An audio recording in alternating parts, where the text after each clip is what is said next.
Innal hamdalillahi nahmaduhu wa nasta'inuhu wa nastaghfiruh wa na'udzu billahi min syururi anfusina wa sayyiati a'malina may yahdihillahu fala mudhillalah wa may yudlil fala hadiyalah. Asyhadu an la ilaha illallah wahdahu la syarikalah wa asyhadu anna Muhammadan abduhu wa rasuluhu la nabiyya ba'da. Ikhwani wa akhwati fillah rahimani wa rahimakumullah.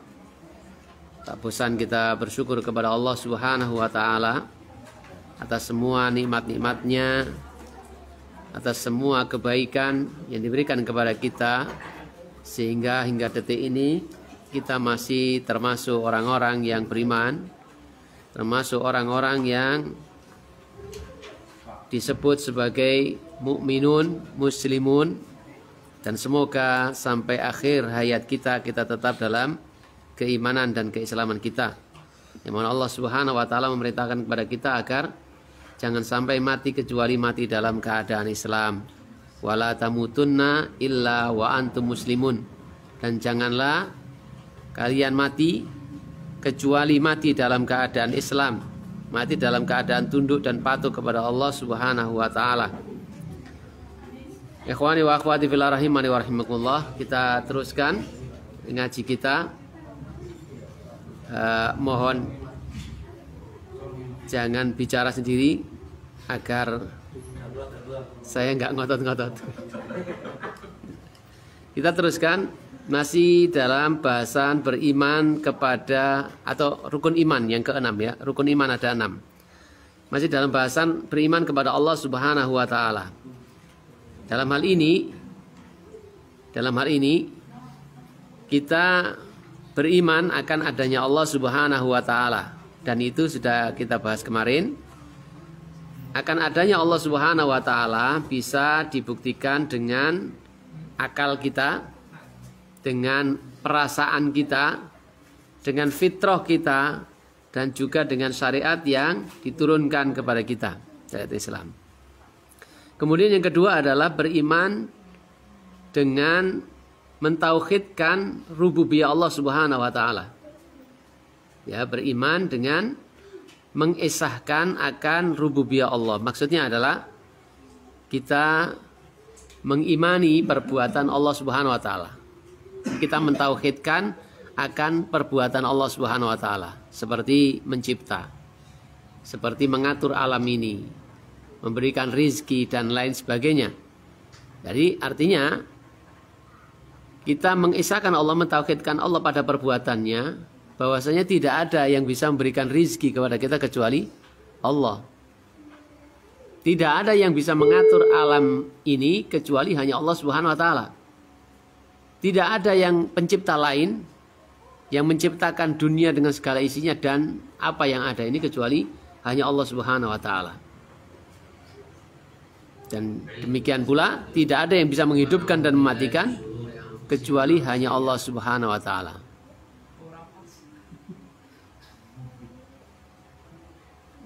Iya, kok udah iku ae.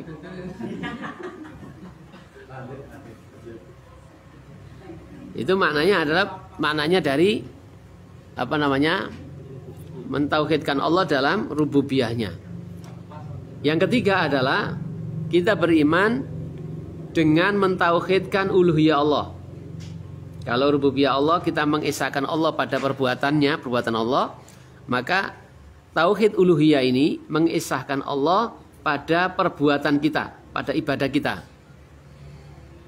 Jadi kita tidak akan beribadah kecuali kepada Allah. Kita tidak menyembah, kita tidak berdoa kecuali hanya kepada Allah Subhanahu wa taala. Karena hanya Allah satu-satunya kita murnikan perbuatan kita hanya kepada Allah Subhanahu wa taala. Dan yang keempat adalah beriman dengan tauhid asma wa sifat Allah. Jadi meyakini bahwasanya nama dan sifat Allah itu esa. Allah mempunyai nama-nama yang indah dan baik. Kita imani sebagaimana hakikat yang disebutkan oleh Allah tanpa menyerupahkan dengan yang lainnya, tanpa menolak apa yang Allah sebutkan, tanpa menanyakan bagaimananya. ya, tanpa memalingkan makna dari makna yang sesungguhnya dalam mensikapi atau mengimani tauhid asma wa sifat ini. Ikhwani wa akhwati fillah rahimani wa rahimakumullah. Kemudian yang kedua adalah beriman kepada malaikat-malaikatnya.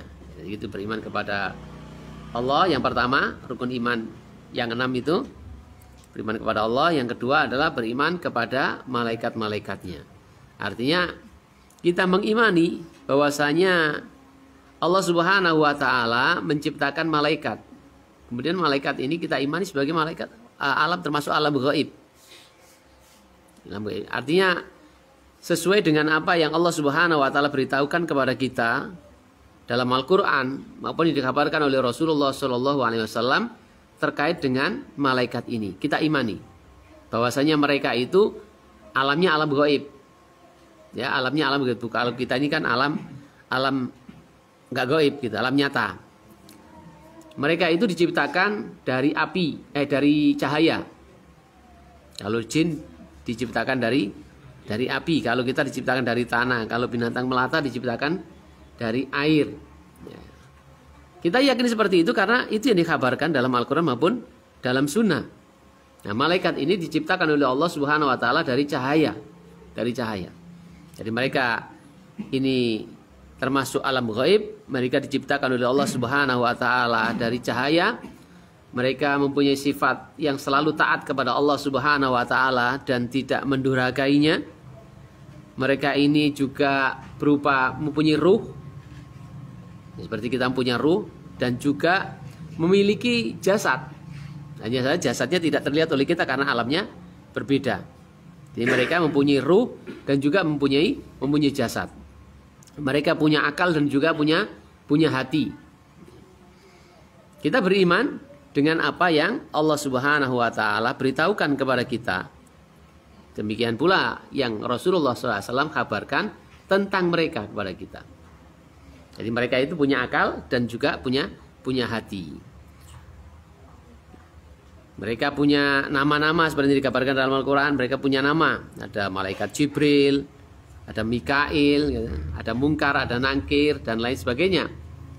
Mereka punya sifat yang selalu taat kepada Allah dan tidak durhaka, tidak pernah mendurhakainya. Ya. Itu juga merupakan sifat mereka. La ya'sunallah ma amarahum wa yaf'aluna ma yu'marun. Kemudian perbuatan-perbuatan mereka, pekerjaan-pekerjaan mereka, tugas-tugas mereka. Seperti ada yang mengangkat arsy-Nya Allah, ada yang menjaga gunung, ada yang mengintili kita, mencatat amal perbuatan kita. Raqib dan Atid, ada yang menanyai ketika kita berada di alam kubur. Ya, malaikat Munkar dan Nangkir yang sering diingatkan sama Mbak Mudin itu. Ojo ndredeg, ojo gemeter, bakal ditekani makhluk ya Allah. Jawaban kanti tegas, kanti Mbak Mudin biasanya ngono. Itu yang benar. Jadi kita akan dibangkitkan, orang yang meninggal itu akan dibangkitkan dan didatangi oleh malaikat dua ini untuk menanyai kepada kita apa agamamu, siapa Tuhanmu, ya siapa nabimu, gitu. Apa agamamu, seperti yang sudah kita pelajari kemarin itu. Dan kabar-kabar yang lainnya, baik secara global maupun secara terperinci. Ini kalau kita bahas dan baca ayat-ayatnya akan panjang tentang mereka. Tapi secara kesimpulan seperti itu. Jadi yang dikabarkan dalam Al-Quran maupun dalam Sunnah. Kemudian rukun yang ketiga yaitu beriman kepada kitab-kitabnya, kitab-kitab Allah Subhanahu wa taala. Jadi kita wajib untuk mengimani bahwasanya Allah Subhanahu wa taala itu berbicara secara hakikat, bukan secara kiasan. Bukan secara kiasan. Seperti Allah berbicara dengan Nabi Musa gitu. Wa kallamallahu Musa taklima. Ya, dan benar-benar Allah Subhanahu wa taala berbicara kepada Musa. Gitu. Jadi Allah Subhanahu kita beriman bahwasanya Allah itu berbicara secara hakikatnya, bukan kiasan. Gitu. Dan sesungguhnya Allah Subhanahu wa taala menurunkan kitab. Ya, menurunkan kitab. Bahwasanya kitab yang diturunkan Allah itu adalah kalamullah, bukan makhluk.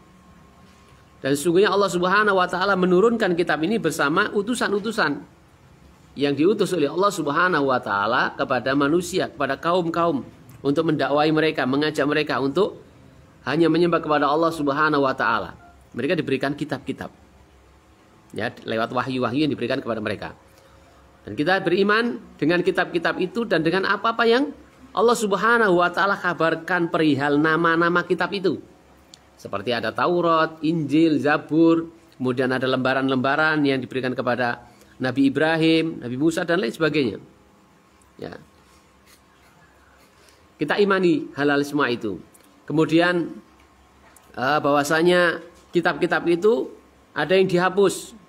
Ada yang dihapus hukum-hukumnya, ada yang dipertahankan. Dan ketika Allah Subhanahu wa taala mengutus Rasulullah, maka semuanya harus beriman kepada Rasulullah dan mengimani hanya kitab Al-Qur'an. Allah menghapus kitab-kitab sebelumnya. Setelah Rasulullah SAW diutus, maka tidak boleh ada orang yang berpegang teguh dengan kitab-kitab sebelum itu, kepada Taurat, kepada Injil dan sebagainya. Apalagi dalam kondisi sekarang yang sudah banyak dirubah. Dalam kitab Injil kadang dulu itu babi haram, lalu yang haram babi hutan misalnya gitu. Yang sekarang halal, yang haram babu, gitu. Umpamanya gitu. Jadi sekarang itu banyak dirubah, tidak ada yang asli. Ya sejak zaman Nabi lah, insya Allah ini. Jadi kita mengimani bahwasanya Allah Subhanahu wa taala menghapus kitab-kitab itu setelah datangnya Al-Qur'an. Al-Qur'an ini menghapus kitab-kitab terdahulu. Ya. Seperti Taurat, Injil, Zabur dan sebagainya, dan juga mushaf-mushaf atau lembaran-lembaran yang diberikan kepada para utusan-utusan Allah Subhanahu wa taala. Kemudian rukun yang keempat dari rukun iman adalah beriman dengan rasul-rasul Allah, utusan-utusan Allah. Jadi wajib bagi kita sekalian untuk mengimani bahwasanya Rasulullah SAW atau rasul-rasul yang lainnya itu manusia biasa seperti kita. Tidak ada bagi mereka kekhususan dari sisi ketuhanan seperti yang diyakini oleh agama selain Islam. Ya, orang Islam nggak boleh ikut-ikutan menjadikan Rasul Nabi Muhammad SAW ini mempunyai kekhususan ketuhanan. Makanya tidak boleh disembah. Ya, tidak boleh disembah karena tidak ada kekhususan. Tidak bisa melakukan apa yang dilakukan oleh Tuhan, oleh Allah Subhanahu wa taala. Jadi kita beriman Allah itu mengutus nabi-nabi dan rasul-rasulnya, yang mana mereka itu adalah manusia biasa seperti kita. Tidak ada kekhususan pada mereka, ya, kekhususan ketuhanan pada mereka sedikit pun tidak ada. Dan sesungguhnya mereka adalah hamba sebagaimana hamba-hamba yang lain, oleh karena itu tidak boleh disembah. Mereka bukan Tuhan atau setengah dewa, setengah Tuhan atau seperempat Tuhan, tidak. Mereka adalah manusia biasa seperti kita, yang kita semua tidak boleh menyembahnya, baik ketika masih hidup ataupun sesudah meninggalnya. Dan sesungguhnya Allah Subhanahu wa taala mengutus mereka, memberikan wahyu kepada mereka, ya. Dan kewajiban mereka untuk mendakwahkannya, untuk mendakwahkan dari wahyu-wahyu itu, merintahkan kepada umat agar mentauhidkan Allah Subhanahu wa taala. Jadi menyampaikan amanat ini, memberikan nasihat kepada umat, ya, menyampaikan dalam arti tabligh kepada mereka, dan bersungguh-sungguh di jalan Allah dalam berjihad memperjuangkannya. Dan yang pertama dari nabi-nabi, dan nabi yang pertama adalah Nabi Adam alaihi salam, dan rasul pertama adalah Nuh alaihi salam. Jadi nabi yang pertama adalah Adam alaihi salam dan juga sekaligus manusia pertama, dan rasul yang pertama adalah Nuh alaihi salam, Nabi Nuh. Sebagaimana riwayat yang panjang besok di akhir zaman di di padang mahsyar mereka datang kepada Nabi Adam, manusia itu pada berbondong-bondong datang kepada Nabi Adam dan seterusnya, dan terakhir dan kemudian datang juga kepada Nabi Nuh dan mereka mengatakan, wahai Nuh, ya tolonglah kami, kami sudah dalam kondisi kepahitan seperti ini, kurang lebih seperti itu. Engkau adalah Rasul yang pertama, yang diutus oleh Allah. Jadi ya, Nabi yang pertama adalah Nabi Adam alaihissalam dan Rasul yang pertama adalah Nuh alaihissalam. Dan penutup dari Nabi dan Rasul adalah Nabi kita Muhammad Sallallahu Alaihi Wasallam. Ya, Nabi Muhammad Sallallahu Alaihi Wasallam. Dan sesungguhnya syariat-syariat terdahulu dihapus dengan syariat yang datang dengannya Rasulullah Sallallahu Alaihi Wasallam. Kemudian kita juga mengimani adanya ulul azmi. Ulul yang mempunyai al-azmi, keteguhan. Artinya ada nabi-nabi dan rasul-rasul yang punya keteguhan yang luar biasa di dalam menghadapi cobaan, menghadapi ujian dari Allah Subhanahu wa taala, sehingga nampak kesabaran yang luar biasa dan sebagainya. Itu mereka masuk dalam kategori ulul azmi yang disebutkan dalam Al-Qur'an dalam 2 surat, yaitu surat Asy-Syura dan juga surat apa satunya? Al-Ahqaf ya. Ada yang tahu? Asy-Syura dan Al-Ahzab ya, Al-Ahzab. Bahwasanya jumlah mereka itu adalah ada 5. Ulul azmi itu ada 5. Jadi Nabi kita Muhammad SAW, Nabi Nuh alaihissalam, Nabi Ibrahim, Nabi Musa dan Nabi Isa. Ini semua kita imani. Tauhid. Dan sungguh telah kami utus pada setiap umat seorang Rasul. Jadi mereka jumlahnya banyak sekali. Gitu. Kita imani secara global bahwasanya jumlah mereka banyak sekali. Dan kita imani secara rinci. Sebagaimana dikabarkan dalam Al-Quran maupun Sunnah. Dan nama-nama yang sudah kita kenal itu. Gitu. Nama-nama yang sudah kita kenal secara rincinya. Tapi jumlah mereka sesungguhnya banyak. Karena Allah mengatakan setiap umat Allah turunkan Rasul. Dan yang terakhir adalah Nabi kita Muhammad SAW sebagai penutup para Nabi dan Rasul. Sehingga kalau ada orang yang mengaku sebagai Nabi atau mengaku Rasul, pasti itu pendusta. Ya, pasti itu pendusta. Itu adalah Dajjal. Dajjal kecil. Dajjal artinya pendusta. Kemudian rukun yang ke-5 dari 6 rukun adalah beriman dengan hari akhir, Ini mengandung keimanan untuk setiap atau semua apa yang Rasulullah SAW kabarkan sesudah kejadian setelah kematian. Itu masuk hari akhir. Jadi kejadian-kejadian setelah kematian yang dikabarkan Rasulullah itu masuk perkara hari akhir. Yang mana kita mengimaninya, beriman kepada hari akhir. Maksudnya beriman kepada apa yang disebutkan Rasulullah SAW, kejadian-kejadian dari kejadian-kejadian setelah kematian manusia. Setelah kematian manusia. Seperti adanya fitnah kubur, ya. Kemudian ada ditiupkan sangkakala. Kemudian manusia dibangkitkan, gitu. Dari kuburnya, semua akan dibangkit dari kuburnya dalam keadaan telanjang, sebutkan dalam hadis Nabi SAW.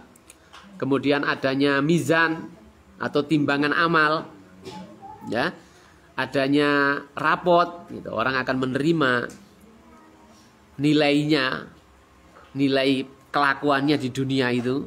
Jika nilainya banyak baiknya diterima dengan tangan kanan, dengan lebih banyak buruknya diterima dengan tangan kiri. Jadi adanya timbangan, kemudian ada lembaran-lembaran dari nilai itu, kemudian adanya juga sirat, jembatan, yang semuanya akan melewati jembatan itu. Ada yang cepat, secepat kilat, ada yang merangkak dan seterusnya. Adanya sirat. Kemudian adanya haud, itu juga kita imani. Ini termasuk beriman kepada hari akhir, adanya telaga. Rasulullah SAW nanti punya telaga. Ya akan didatangi oleh orang-orang yang tidak melakukan kebid'ahan. Yang melakukan kebid'ahan dihalau. Sampai kata Rasulullah SAW, itu umatku, itu umatku. Kata malaikat, kamu tidak tahu apa yang mereka lakukan sepeninggalmu. Jadi Rasulullah SAW sangat sayang, kenapa dihalau umatku? Nah, kemudian dijawab, mereka itulah orang-orang yang kamu tidak tahu sepeninggalmu apa yang mereka lakukan terhadap ajaran yang kau bawa. Mudah-mudahan kita bisa minum dari telaga Rasulullah SAW. Ini juga termasuk perkara hari akhir. Juga adanya syafaat Rasulullah SAW kepada umatnya. Jadi ada syafaat Rasulullah, syafaatul udma, ada syafaat-syafaat yang lainnya.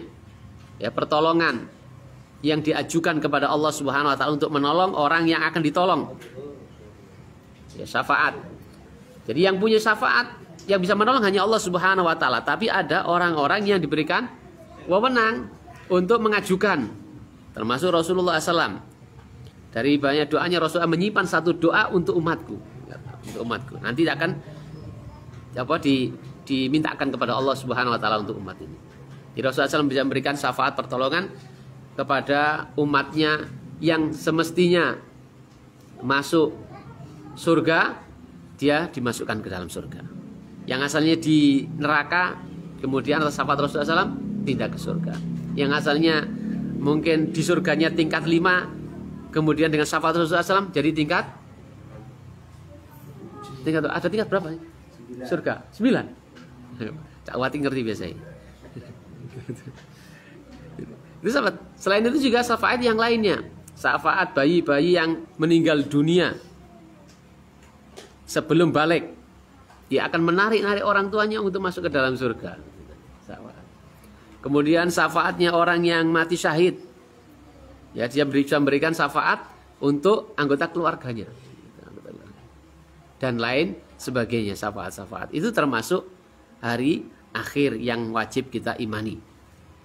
Kemudian selain itu juga, ya, secara adanya surga, adanya neraka, itu juga beriman kepada hari akhir, masuk dalam kategori beriman kepada hari akhir. Kita mengimani, kita percaya adanya surga, adanya neraka, adanya siksa, adanya nikmat kubur, nikmat di surga, ya.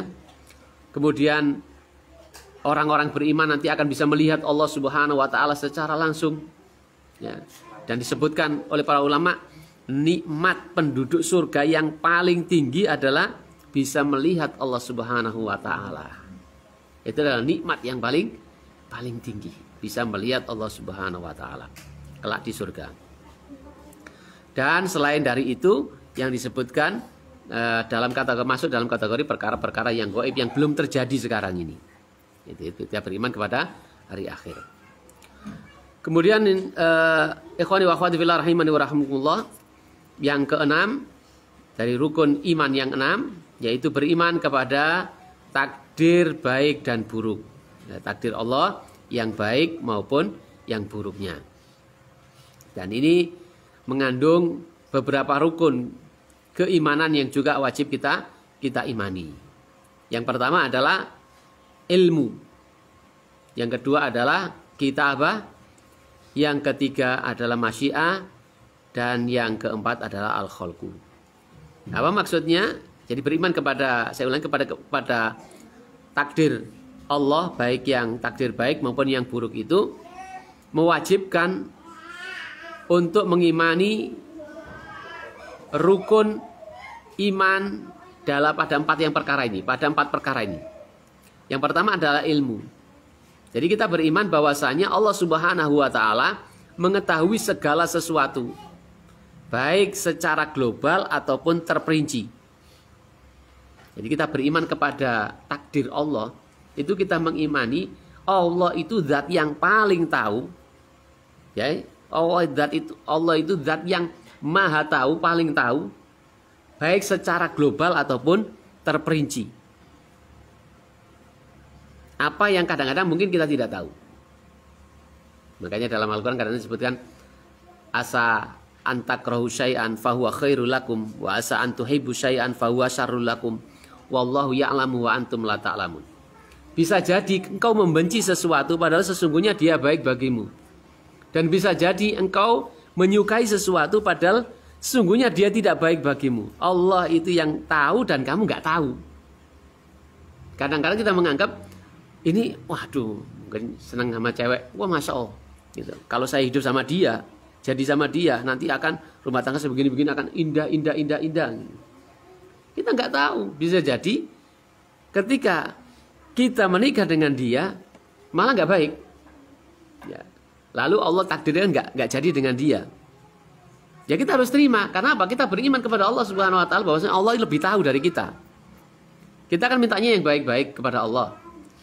Kita pasrahkan urusan kita kepada Allah. Lalu Allah pilihkan. Kita yakin Allah yang lebih tahu mana yang terbaik untuk kita. Karena Allah itu zat yang maha tahu baik secara global maupun terperinci. Jadi beriman kepada takdir Allah itu, takdir baik dan buruknya itu mengandung atau mengharuskan kita beriman kepada 4 perkara ini. Yang pertama adalah ilmu tadi.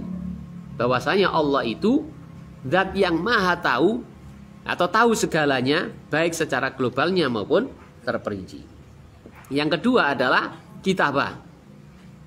Maksudnya gimana? Maksudnya adalah kita beriman bahwasanya Allah itu sudah mencatat ya takdir bagi kita ini. Ukuran kita ini, ukuran pada segala sesuatu sampai hari kiamat. Sudah dicatat sama Allah Subhanahu Wa Taala. Kalau kita mengalami sesuatu, wis nggak boleh berandai-andai gitu loh. Kalau kita beriman kepada takdir Allah, ya baik dan buruknya, katakan takdir buruk, sudah. Ini sudah ketetapan Allah yang sudah dicatat 50.000 tahun sebelum kita dilahirkan atau diciptakan alam ini. Sehingga tenang hatinya kan, kalau beriman kepada takdir, hikmahnya akan tenang. Ya. Beriman kepada takdir akan melahirkan ketenangan.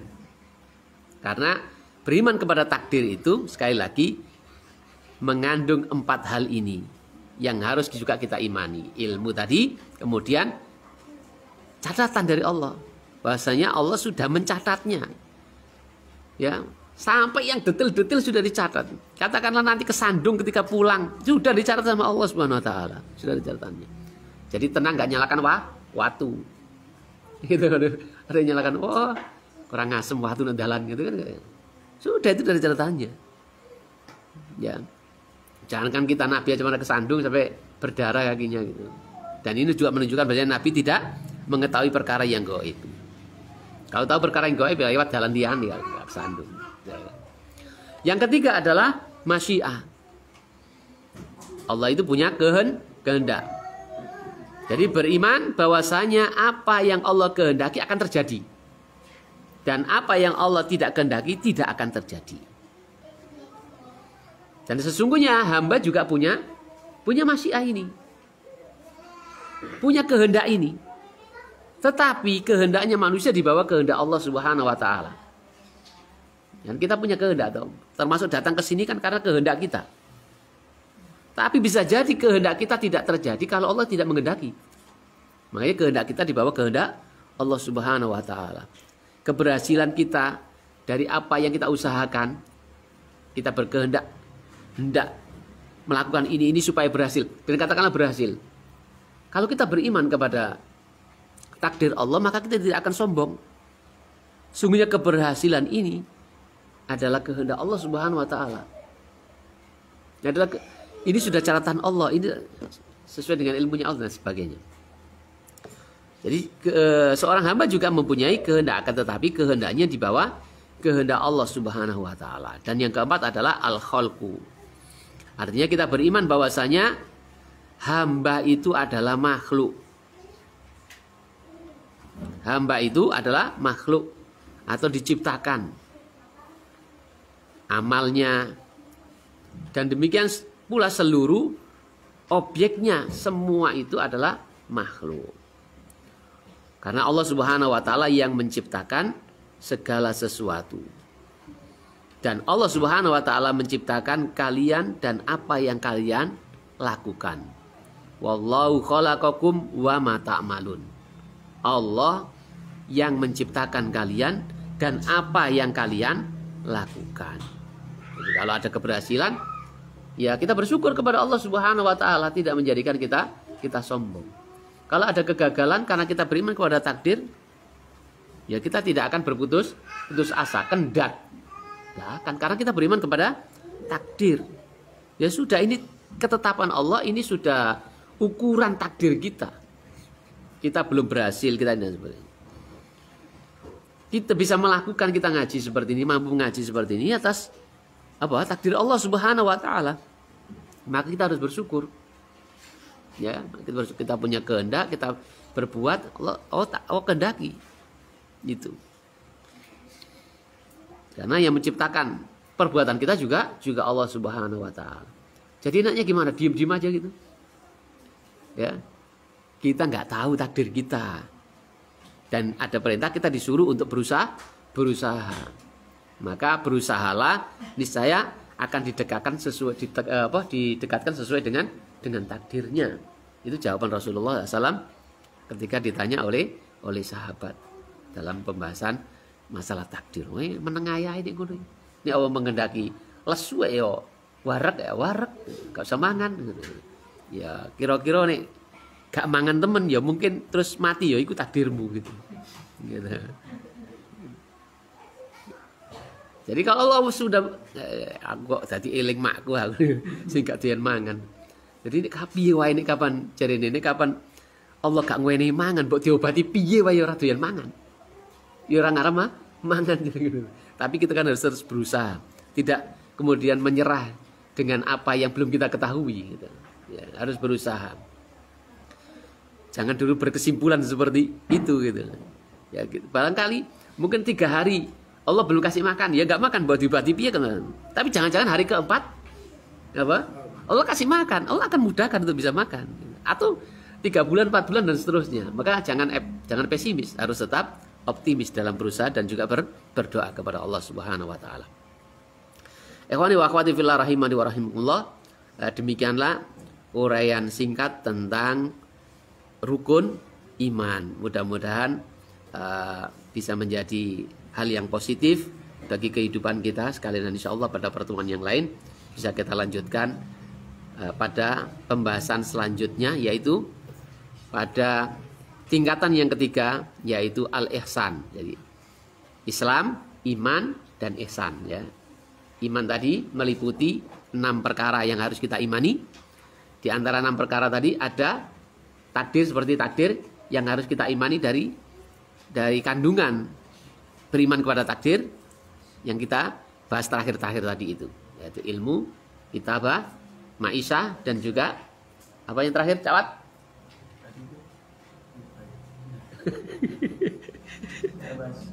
Setelah ma'isyah apa? Makhluk ya, kita diciptakan oleh Allah, dan juga amal perbuatan kita. Dan insya Allah kita masuk pembahasan berikutnya adalah tingkatan yang ketiga, yaitu al-ihsan. Islam, iman, ihsan. Mudah-mudahan Allah Subhanahu wa taala memberikan kesempatan kepada kita sekalian untuk senantiasa bisa istiqomah dan melakukan kebaikan-kebaikan. Subhanakallahumma wa bihamdika asyhadu an la ilaha illa anta astaghfiruka wa atubu ilaik. Assalamualaikum warahmatullahi wabarakatuh.